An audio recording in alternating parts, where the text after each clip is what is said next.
These downed pecan trees, hundreds of them, that's what Hurricane Laura did to Grant Parish 2 years ago. Man, it was horrific. Charles Yerby remembers it well and says if a storm like Laura is headed this way again, he's not hanging around. This parish and my neighbor right over here was devastated. I helped clean his place up. He lost 500 or 600 trees, and that's his big business is pecans.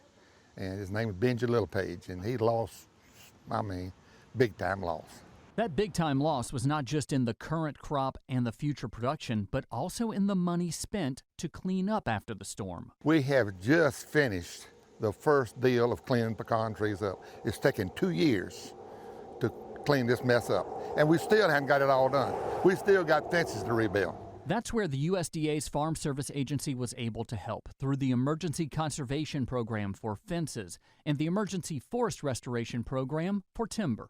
I like seeing when a producer comes back and they've got everything cleaned up and it's back to the way it was and they're happy that they can operate like they were before the disaster. That's a big thing for me. Charles and his son Ryan work together on their farms in Grant Parish. While they know FSA is there to help after a storm, the Natural Resources Conservation Service helps them prepare by protecting the most important element in agriculture. That soil is going to grow all our crops for us. It needs to be healthy. It needs to stay put. It's going to grow our forages that the livestock eat that we then consume. So that soil is the start of everything we do with agriculture.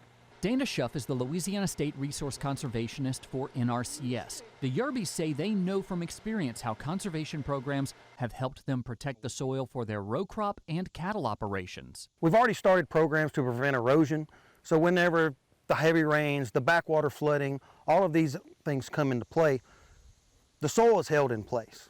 Another vital part of storm preparation is getting records in order and documenting what you have before and after a natural disaster.